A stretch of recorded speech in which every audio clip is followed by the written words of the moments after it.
Bienvenue dans cette nouvelle vidéo. Moi c'est M. Ouragbedji, professeur de sciences physiques. Ici sur cette chaîne, j'aide les élèves à mieux maîtriser les sciences physiques. Aujourd'hui, nous allons traiter un exercice sur les particules chargées dans les champs uniformes.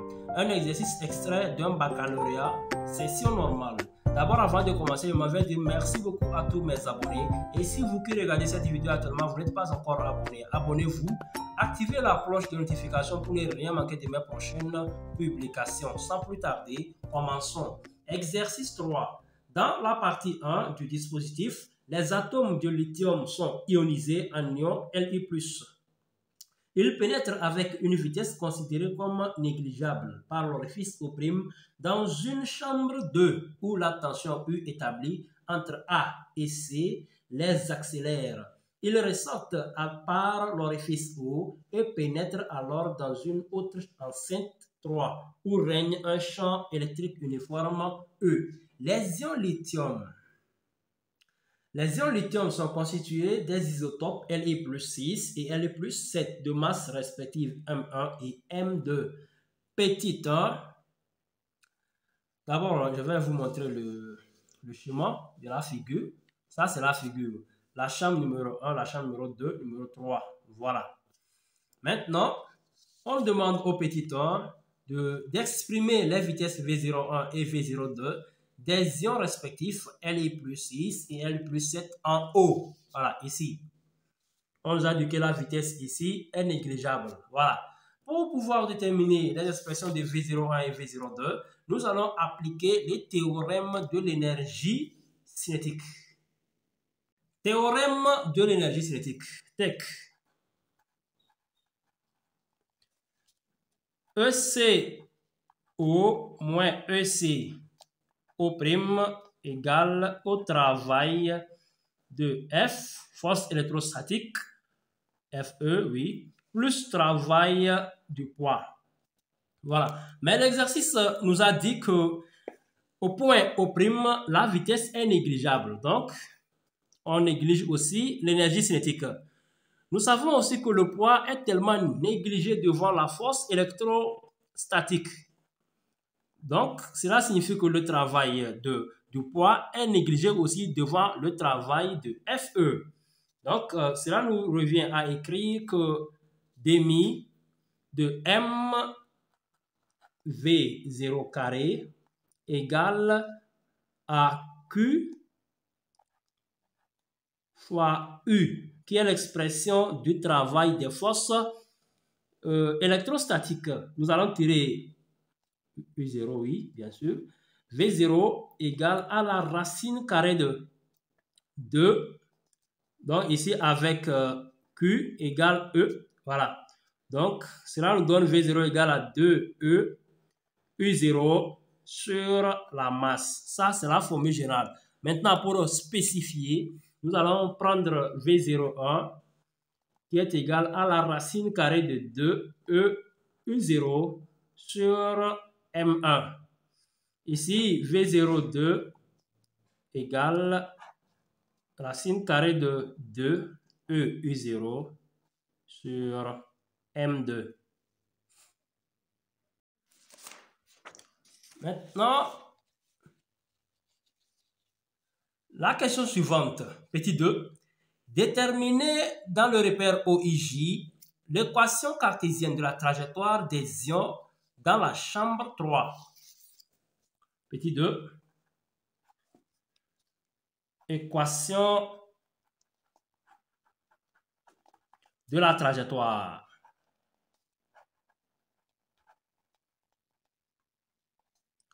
De la trajectoire dans la chambre 3. Pour établir l'équation de la trajectoire, d'abord, nous allons déterminer les équations paramétriques en appliquant d'abord le principe fondamental de la dynamique ou bien le théorème du centre d'inertie, TCI.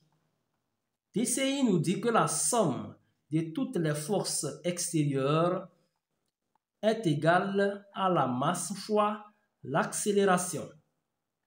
Ici, nous avons, comme nous avons déjà négligé le poids devant la force électrostatique, nous allons écrire F, la force électrostatique, est égale à la masse fois l'accélération.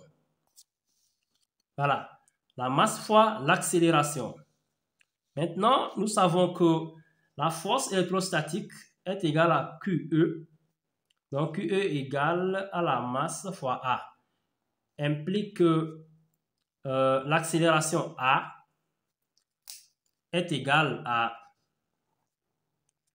Q sur M fois E. Voilà. Bon, ou bien on peut remplacer Q là par E, parce que Q égale E.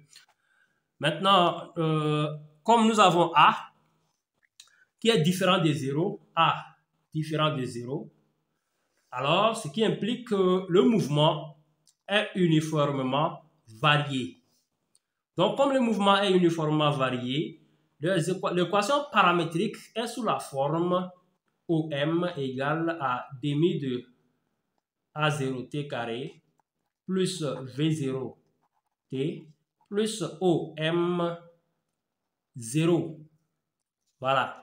Maintenant, nous allons déterminer les coordonnées de chaque vecteur dans l'expression. Coordonnées de A, A0, A0x, A0y.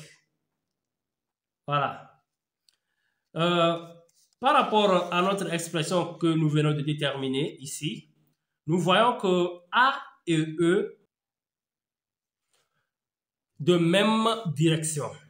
Voilà. A et E sont de même direction. Donc, comme A et E sont de même direction et que E est suivant Y, E est suivant Y, alors A n'a pas de composante suivant X. A n'a pas de composante suivant X. Donc, AX égale 0. Et AY égale à E sur M fois E. Voilà. Maintenant, V0. V0X, V0Y. V0 est suivant. V0 est suivant l'axe des X. Donc, V0, X égale à V0. Et V0Y égale 0. Maintenant, OM0, comme on est à l'origine, X0 égale 0, Y0 égale 0 aussi. Voilà. Maintenant, nous allons remplacer les coordonnées dans l'expression initiale. Suivant OX, X égale, donc comme AX égale 0, donc là-bas, ça fait 0 au niveau de demi de MV0 carré. Là, il va nous rester V0 fois T plus 0, parce que X0 égale 0. Maintenant, suivant OY, Y égale, voilà, là, A existe. Donc, ce qui nous donne E sur 2M T carré plus 0 plus 0. Là, ce sont des équations paramétriques que nous venons de déterminer. Nous allons tirer T dans la première équation. Donc, X égale à V0T implique que T égale à X sur V0, que nous allons remplacer dans la seconde équation.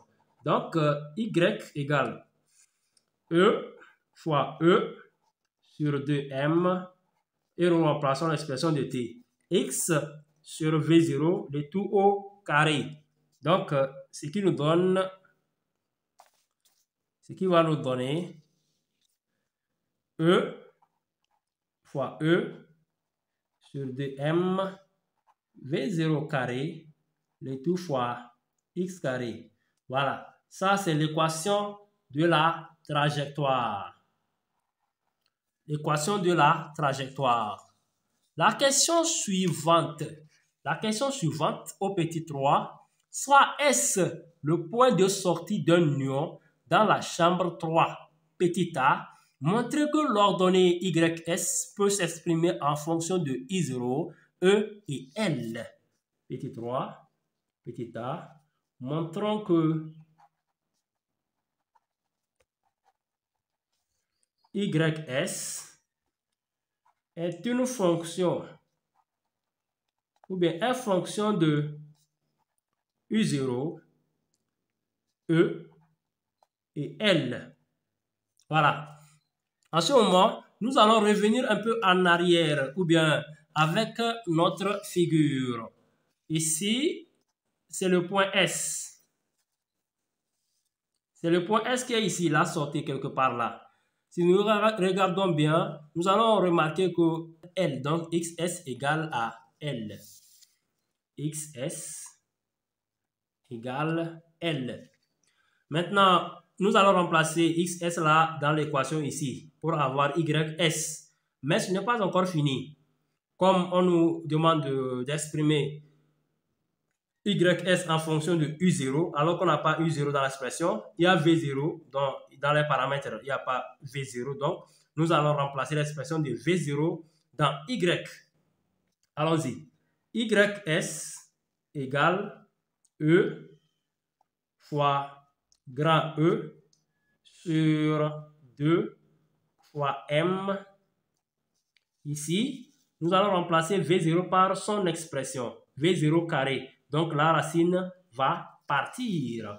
Donc, ce qui nous donne 2M fois 2 fois E, U0, et tout sur la masse, oui, fois L au carré, parce que S égale à L. Nous allons passer à la simplification des paramètres. On a M, M. On a E, E. Donc, j'espère que c'est bon. Maintenant, YS égale à E, L carré sur 2 fois 2. Ça donne 4. Donc, 4 U0. Voilà, c'est l'expression de YS en fonction de E, U0 et L qu'on vient de trouver comme ça. Maintenant, petit b. Au petit b, on nous dit, ces dispositifs permettent-ils de séparer ces isotopes? Justifié. On va dire non. Petit b, non. Car YS est indépendant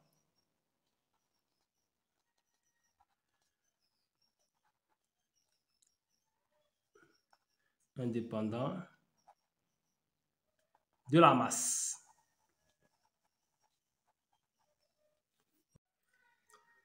Numéro 4. Numéro 4. On supprime le champ électrique E dans la chambre 3 et on y établit un champ magnétique B uniforme, perpendiculaire à V0, vitesse au point O, calculée à 1, comme l'indique le schéma numéro 2. Petit a, montrer que dans le champ magnétique B, chacun des ions L plus 6 et L plus 7 est animé d'un mouvement circulaire uniforme, dont on déterminera le rayon en fonction de B, E, U0 et M. Voilà. Montrons que le mouvement des ions est uniforme et circulaire.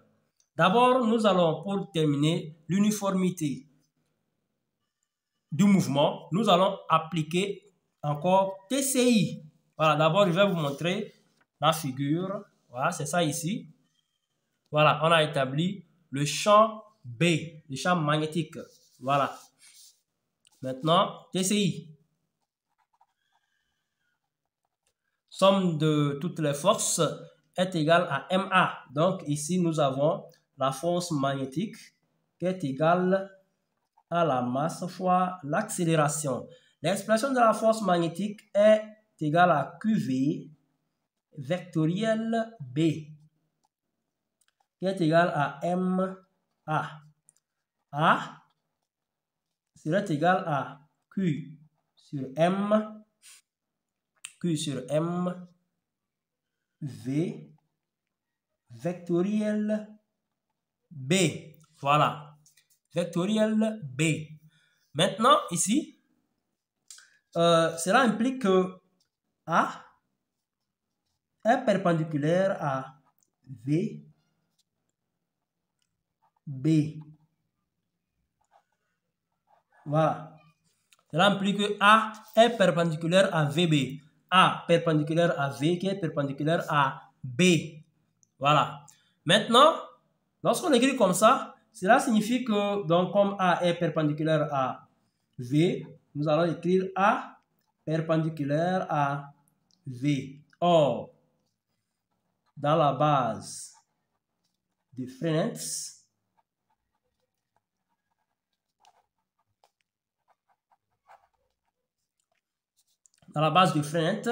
A est égal à A normal plus A tangentiel. Donc, A normal plus A tangentiel. Avec A normal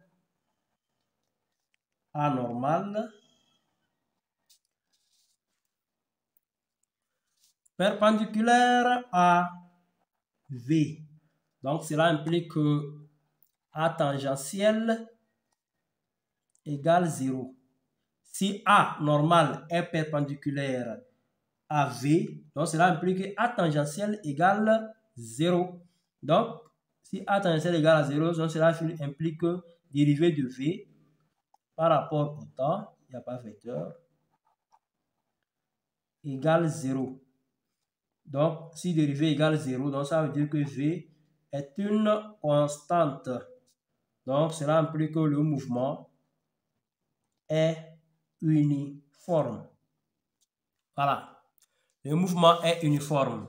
Donc, comme A tangentiel égale à 0, donc, comme A tangentiel égale 0, cela implique que A même égale à A normal. Or, toujours dans la base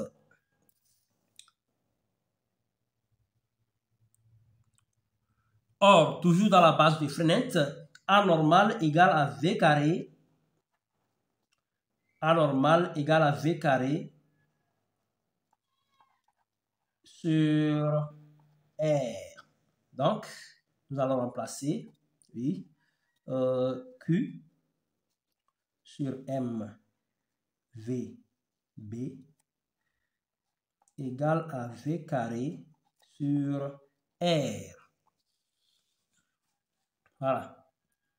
Nous simplifions carré et V implique que R égale à M V sur Q B. Voilà, on met valeur absolue. Voilà, pour que le rayon soit positif. Ça, c'est l'expression du rayon en fonction de M, V, Q et B. Ensuite, donc, comme on l'a dit en fonction de E, donc avec Q égale à E. Merci. Ensuite, quel est l'avantage de ce dispositif par rapport au premier? Voilà. L'avantage